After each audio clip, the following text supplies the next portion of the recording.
Hello guys, and welcome back to my video series on programming with modern FORTRAN. In this video we are going to be looking at how to find the area of triangle using Aaron's formula.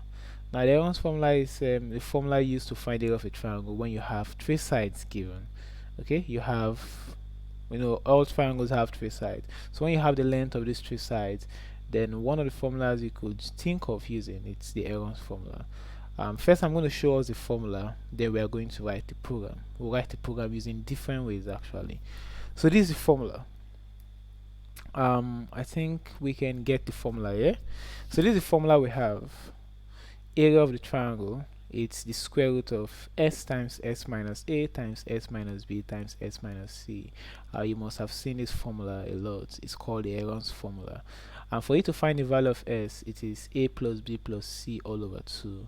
And the s is called the semi-parameter. That's what we call it. So you need to find the semi-parameter first. After getting the semi-parameter, they can go ahead to find the area of the triangle using this formula. So that's what we are going to compute, okay? But we are going to write it using different versions.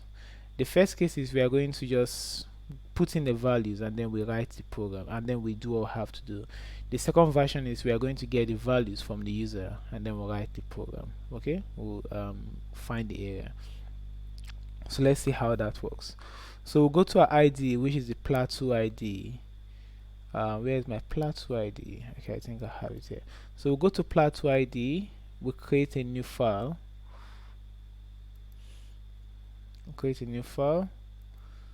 Okay, so we start with the keyword program. The program name, what should I call it? So let's just call it area of triangle, right?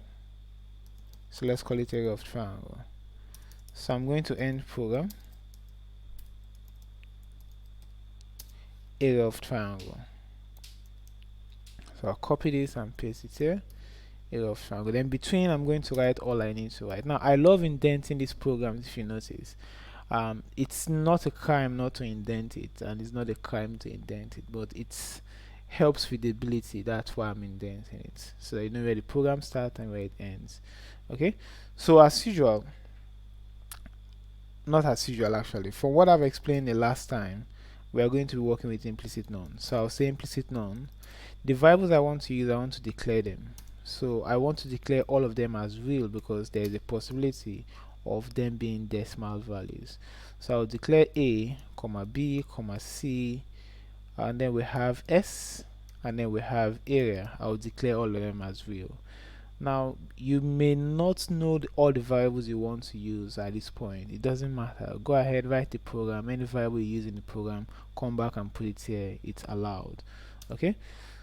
So first I need to get the values of a and b. So let's a, b, and c. So let's say a is 3, a is 4, b is let's have 7, and then we have c to be, let's say 8, and then I want to find the value of s. So s is going to be, I have a plus b plus c all divided by 2.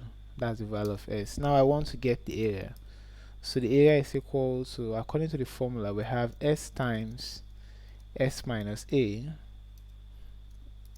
times s minus b times s minus c. Okay, that's what we have here, but we are raising all of this to the power of 0.5. so there's another way, but for now let's use this. We are going to raise everything to the power of 0.5. that's the square root of, that's basically what it means. So raise everything to the power of 0.5, and that is all for our area. So all we need to do now is just to output our result, and I'm going to use print ** command. I'll say the area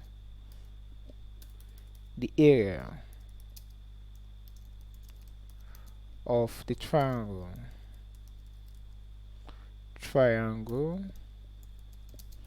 is, okay, so I have area. So I'm saying the area of the triangle is whatever value that comes out of that. So we are going to build this, which is going to ask us to save it. So I'll call it Aaron's formula. So I'll call it errands dot fnt 95 that. Okay, so let's run this and see. So let's see what we're going to get as our results, and then we have the result as 13.9978. That's cool. So this is we writing the program or getting this way at coding the values of a, b and c, but possibly want to get these values of a, b and c from the user. How do we do that?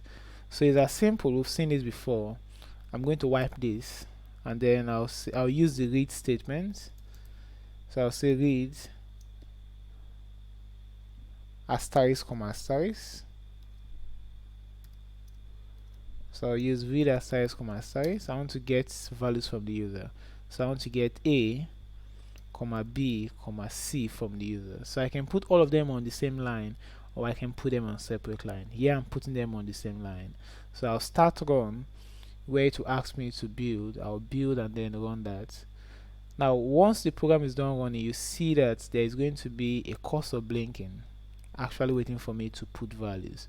So whatever I enter is the value of a. I'll press enter. Whatever I enter now is the value of b. Enter. Whatever I enter now is going to be the value of c.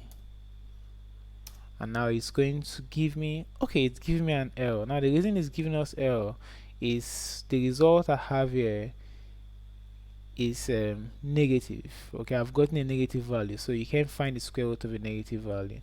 This is it. I have 5 plus 12 plus this is 18. 18 plus this, that will give us 23. 23 divided by 2, that will give us about 11 points. Okay, so if I look for s minus, so 23 minus 12, that's boiled down to be something negative. So that's why this error is shown here. So all we need to do is to use different set of values. So I'm going to leave out this, and let's use a different set of values. So I'll run this again. Let's see what we're going to get this time around. So let's just use the same values we used the last time. Okay, so let's say I have 6. In fact, let's use 6, 7, and let me use 8 and see if it's going to work out fine. Okay, that worked out fine. So we have 20.3332 as a result. So this is how we get user inputs and while we're writing our program. Okay, so that's it, guys, for this video. You can see, look at the way we executed the area of the triangle.